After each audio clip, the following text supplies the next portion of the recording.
CMR ఇప్పుడు మరింత వైభవంగా విశాలంగా మన ఉప్పల్లో గ్రాండ్ రీఓపెనింగ్ 28 మార్చ్. నమస్తే, welcome to Suman TV news. నేను మీ సాయి.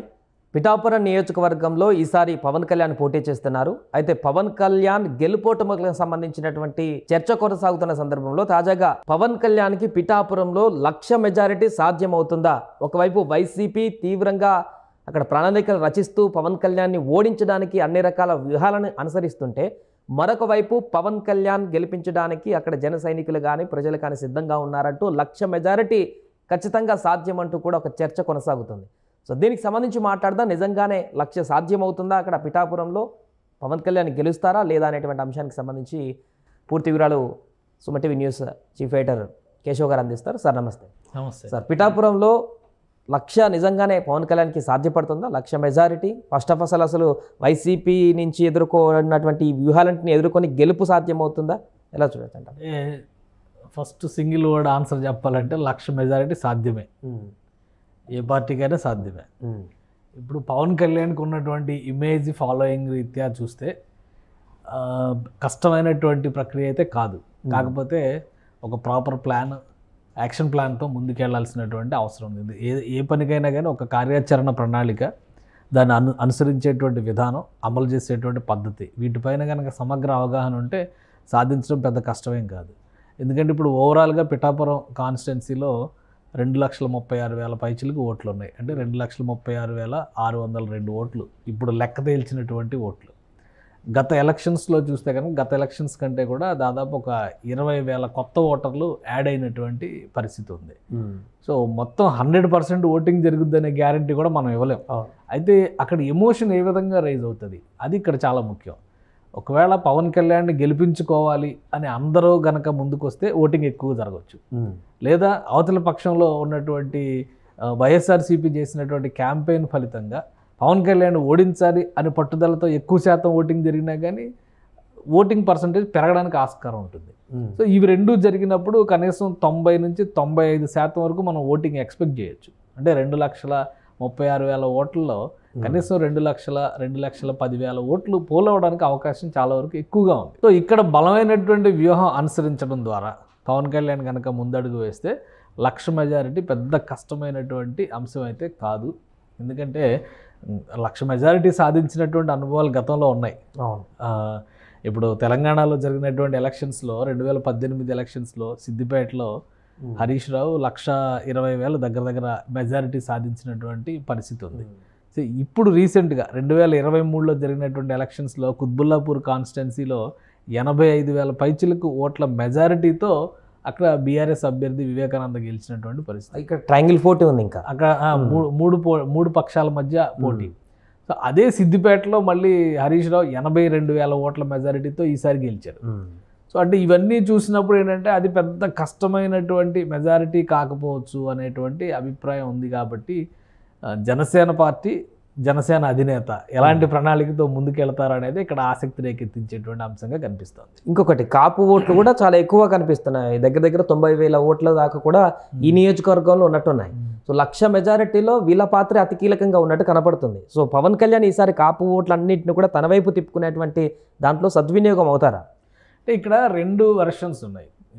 ఎలక్షన్ జరిగేది కాపు సామాజిక వర్గానికి సంబంధించి లేదా కాపుల రిజర్వేషన్ల ఉద్యమానికి సంబంధించినటువంటి అంశం కాదు. ఆంధ్రప్రదేశ్ రాష్ట్ర శాసనసభకి ఎన్నికలు జరుగుతున్నాయి. సో అక్కడ ఒక అంచనా ప్రకారం 38% వరకు కాపు ఓటింగ్ ఉందని అంటున్నారు. కానీ కొన్ని లెక్కల ప్రకారం 32% ఓటింగ్ ఉంది అంటున్నారు. ఏది చూసినా కానీ నంబర్ ప్రకారం చూస్తే 93,000 పైచులకు ఓటింగ్, కాపుల ఓటింగ్, కన్సాలిడేటెడ్గా కాపుల ఓటింగ్ ఉన్నటువంటి పరిస్థితి ఉంది. సో మిగతా సామాజిక వర్గాల పరంగా చూస్తే కూడా శెట్టి బలిజ సామాజిక వర్గానికి ఒక 9% ఓటింగ్ ఉంది. అలానే ఎస్సీ ఎస్టీలకు ఒక 10-11% ఓటింగ్ ఉన్నటువంటి పరిస్థితి. క్షత్రియ సామాజిక వర్గానికి 3% మాత్రమే ఓటింగ్ ఉన్నటువంటి పరిస్థితి. సో వీళ్ళందరినీ ఏ విధంగా పబ్లిక్లో, ఇప్పుడు పవన్ కళ్యాణ్ ఒక 6 సూత్రాల ప్రణాళిక అనౌన్స్ చేశారు. పిఠాపురం నియోజకవర్గానికి సంబంధించినంతవరకు అది ఆరోగ్యప్రదాయనిగా మారుస్తాము, అలానే అభివృద్ధి చేస్తాము, టూరిజం డెవలప్మెంట్ చేస్తాము, మత్స్యకారులకు సంబంధించి జెట్టీల నిర్మాణం జరుగుతుంది. ఇటువంటివన్నీ కూడా ఆయన ఒక 6 అంశాలతో ఒక 6 పాయింట్ ప్లాన్ పిఠాపురం విషయంలో ఆయన ప్రకటించున్నారు. ఇంకోటి ఏంటంటే పిఠాపురం అనేది చారిత్రకంగా కూడా చాలా ప్రాధాన్యం ఉన్నటువంటి సంస్థానం ఒకప్పుడు. శక్తిపీఠాలు కూడా ఒకటి కదా. అది శక్తిపీఠం అనేది సో ఈ లిస్ట్లో ఉండేటువంటి వీటి వల్ల పెద్ద ప్రయోజనం ఉండదు. శక్తిపీఠం అనేది దాన్ని డెవలప్మెంట్ చేస్తే కదా, పేరుకు చెప్పుకోవడం, పురాణాల్లో చెప్పినటువంటి మాటల వల్ల పెద్ద ప్రయోజనం ఉండదు. కాకపోతే ఏంటంటే పిఠాపురం సంస్థానం తెలుగు సాంస్కృతిక వైభవానికి ఒకప్పుడు స్వాతంత్రం రాకముందర కూడా ఒక ప్రత్యేకమైనటువంటి కందుకూరి వీరేశలింగం పంతులు గారు రాసినటువంటి రాజశేఖర చరిత్రలో జరిగేటువంటి కథ మొత్తం కూడా పిఠాపురం సంస్థానం చుట్టూనే జరుగుతుంది. అంటే అంత చారిత్రకంగా ప్రాధాన్యం ఉన్నటువంటి పట్టణం. అలానే శక్తిపీఠం ఒకటి. ఇంకో వైపు నుంచి చూస్తే కనుక అక్కడ ఉన్నటువంటి బంగారు పాప దర్గా అంటారు. అది ఆ దర్గా కూడా పాపులర్, చాలా పాపులర్. అది మనకి ఇప్పుడు కడప దర్గా గురించి ఎలా మాట్లాడతామో అలాగే గోదావరి జిల్లాలో ఈ దర్గా పరిస్థితి, నెల్లూరు దర్గా ఎట్లా పాపులరో ఇది కూడా అంత పాపులర్. అంటే అన్ని ప్రత్యేకతలు ఉన్నప్పటికీ కూడా అక్కడ ఉన్నటువంటి అభివృద్ధి కానీ అన్నీ కూడా అరకొరగా ఉన్నటువంటి పరిస్థితి. ఇప్పటివరకు 14 మంది ఎమ్మెల్యేలు ఎన్నికైనటువంటి పిఠాపురం నుంచి దాదాపు 11 మంది 12 మంది కాపులే అందులో. సో ఈ లెక్కను చూస్తే కాపు సామాజిక వర్గానికి బలం ఎక్కువ ఉంది అనేటువంటి అభిప్రాయంతో ఎక్కువ ఓటింగ్ జరుగుతుంది కాపులకే. కానీ ఇప్పుడు ఈసారి అభ్యర్థులు ప్రత్యర్థులు ఇద్దరు కూడా కాపు సామాజిక వర్గానికి చెందిన వాళ్ళే కదా. కాబట్టి ఇక్కడ పాయింట్ ఏంటంటే పవన్ కళ్యాణ్ ఒక సినిమా స్టార్ అనేటువంటి ఇమేజ్ ప్లస్ సమాజం కోసం తను ఏదో చేయాలని తపన పడుతున్నటువంటి వ్యక్తిగా ఆయన ప్రజల్లో తిరుగుతూ సొంత డబ్బు ఖర్చు పెడుతూ నిన్న కూడా 10 కోట్ల విరాళం ఇచ్చారు. జనసేన పార్టీ నిర్వహణకు సంబంధించినటువంటి ఎలక్షన్ క్యాంపెయిన్కి సంబంధించి కానీ పార్టీ నిర్వహణకు సంబంధించి కానీ 10 కోట్ల రూపాయల విరాళం నిన్న ఇచ్చినటువంటి, అట్లా ఇచ్చినటువంటి నాయకుడు ఎవరో లేరు. సొంత సంపాదన నుంచి ఆయన సినిమాల్లో సంపాదించినటువంటి డబ్బులు తీసుకొచ్చి అందులో పెడుతున్నారు. ఇండస్ట్రీలు పెట్టి కోట్ల రూపాయల లాభాలు గడిస్తున్న వాళ్ళు ఎవరు కూడా ప్రజాసేవ కోసం కానీ లేదా పార్టీ కోసం కానీ ఖర్చు పెడుతున్నటువంటి పరిస్థితి లేదు కదా. కాబట్టి ఇలాంటి సింపథెటిక్ ఫ్యాక్టర్స్ అన్నీ కూడా పవన్ కళ్యాణ్ చుట్టూ ఉన్నాయి. అలానే గత ఎన్నికల్లో 2 చోట్ల కూడా పవన్ కళ్యాణ్ ఓడించడం కోసం ప్రత్యర్థులు చాలా కుట్రలు చేశారు అనేటువంటి అభిప్రాయం కూడా సామాజిక వర్గాల్లోనే కాదు సాధారణమైనటువంటి ప్రజల్లో, సామాన్య ఓటర్లో కూడా ఉన్నటువంటి పరిస్థితి ఉంది. సో ఈ ఫ్యాక్టర్స్ అన్నీ కలిసి వచ్చి పవన్ కళ్యాణ్ మొదటి నుంచి కూడా ప్రభుత్వ వ్యతిరేక ఓటు, ఆంధ్రప్రదేశ్లో జరుగుతున్నటువంటి విచ్ఛిన్నకర పాలన అనేటువంటి అంశం పైన పోరాటం చేస్తున్నటువంటి వ్యక్తిగా ప్రజల్లో గుర్తుపెట్టుకున్నటువంటి పరిస్థితి ఉంది. వీటన్నిటినీ కలుపుకొని వస్తే కనుక ఆ ఓటింగ్ ఫ్యాక్టర్ ఒకటిగా మారితే 1,00,000 మెజారిటీ సాధించడానికి కావాల్సినటువంటి మార్గం. ఇప్పుడు ఉదాహరణకి 2,10,000 ఓట్లు పోలేని అనుకోండి, అవతల వైపు పక్షానికి 50-60 వేల ఓట్లు మాత్రమే వచ్చి పవన్ కళ్యాణ్ 1,50,000 ఓట్లు సాధిస్తే 1,00,000 మెజారిటీ వస్తుంది కదా. అదేం పెద్ద అద్భుతం కాదు కదా. వై నాట్ 1,00,000 మెజారిటీ అనేటువంటి పరిస్థితి ఇప్పుడు జనసేన పార్టీలో పిఠాపురంలో కనిపిస్తున్నటువంటి వాతావరణం అయితే ఉంది. అలానే కొన్ని లెక్కలు ఉన్నాయి. ఇప్పుడు గతంలో అసలు 2019లో పిఠాపురంలో జరిగినటువంటి లెక్కలనే మనం ఒక్కసారి పరిశీలించేటువంటి ప్రయత్నం చేద్దాం. 2019లో జరిగినటువంటిది పిఠాపురంలో పవన్ కళ్యాణ్ పోటీ చేయలేదు. అప్పుడు ఉన్నటువంటి లెక్కలు ఏంటంటే వర్మ పోటీ చేశాడు, ఆయన సిట్టింగ్ ఎమ్మెల్యే. సో అప్పుడు కేవలం 14,000 ఓట్ల మెజారిటీతో పెండెం దొరబాబు వైఎస్ఆర్సీపీ ఎమ్మెల్యే.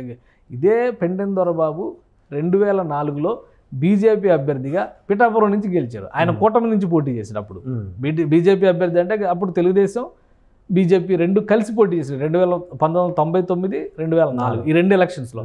అప్పుడు అదే పెండెం దొరబాబుకి వచ్చినటువంటి మెజారిటీ ఎంత ఒకసారి మనం చూస్తే 17,000 ఓట్ల మెజారిటీ వచ్చింది. అంటే అప్పుడు కాంగ్రెస్ వర్సెస్ బీజేపీ, తెలుగుదేశం లేదు, ప్రజారాజ్యం పార్టీ 2009లో వచ్చింది కాబట్టి ఆ లెక్క లేదు. ప్రజారాజ్యం పార్టీ వచ్చిన తర్వాత 2009లో జరిగిన ఈక్వేషన్స్లో కేవలం మెజారిటీ 1,086 ఓట్లు మాత్రమే. వంగాగీత గెలిచింది కేవలం 1,000 ఓట్ల మెజారిటీతో మాత్రమే గెలిచింది. కానీ 2014 లెక్క చూడండి. ఇది ఎందుకని 2014 చూడాలంటే 2014లో కూటమి అభ్యర్థిగా అంటే టీడీపీ అభ్యర్థిగా విశ్వం గారిని నుంచోబెట్టారు అక్కడ. అదేవిధంగా పెండెం దొరబాబు వైఎస్ఆర్సీపీ నుంచి పోటీలో దిగాడు. కానీ ఇండిపెండెంట్ అభ్యర్థిగా ఎస్విఎస్ఎన్ వర్మ నిలబడ్డాడు. పిఠాపురం నియోజకవర్గంలో కేవలం 3% మాత్రమే ఓటింగ్ ఉన్నటువంటి క్షత్రియ సామాజిక వర్గానికి చెందినటువంటి వర్మ నిలబడితే 97,000 ఓట్లు పోలైనాయి ఆయనకి. 97,000 ఓట్లు పోలైనాయి. ఆయన మెజారిటీ 47,080 ఓట్లు. అంటే దగ్గర 50,000 ఓట్ల మెజారిటీ సాధించారు. అలానే వైఎస్ఆర్సీపీకి ఆల్రెడీ ఒకసారి బీజేపీ నుంచి ఎమ్మెల్యేగా పోటీ చేసి రెండోసారి ఆయన బరిలో లేరు. 2009లో బీజేపీ ఇండిపెండెంట్గా పోటీ చేసినప్పుడు, బీజేపీగా పోటీ చేసినప్పుడు ఓడిపోయాడు. కానీ 2014లో పోటీ చేసిన పెండెం దొరబాబుకి 50,000 ఓట్లు మాత్రమే వచ్చినాయి. అంటే ఒక ఎమోషన్ అక్కడ క్యారీ అయింది. ఏంటి ఆ ఎమోషన్ అంటే 2009లో పోటీ చేసి ఓడిపోయినటువంటి ఇతని మీద వర్మ మీద ఒక సింపతి ఉంది. అదే సమయంలో 2012లో చంద్రబాబు నాయుడు పాదయాత్ర సందర్భంగా ఆ జిల్లాలో జరిగినటువంటి యాత్రలో పిఠాపురం నియోజకవర్గం మొత్తం ఇన్ఛార్జిగా ఇతనే వర్క్ చేశారు, వర్మనే పనిచేసినటువంటి పరిస్థితి ఉంది. అలాంటిది చివరి నిమిషంలో ఒక ఎన్ఆర్ఐకి విశ్వంకి టికెట్ కేటాయించారు అనేటువంటి సింపతి ప్లస్ లోకల్ పర్సన్ అనేటువంటి అభిమానం ఈ రెండు కలిసి రావడం ద్వారా ఆయన 97,000 ఓట్లు క్యారీ చేయగలిగారు అక్కడ ఒక ఇండిపెండెంట్ అభ్యర్థిగా. ఇండిపెండెంట్ పార్టీ కాదు, అక్కడ పార్టీ కానీ ఏ ఇమేజ్ లేదు, వర్మ అనే ఇమేజ్ అతని మీద ఉన్నటువంటి సింపతి.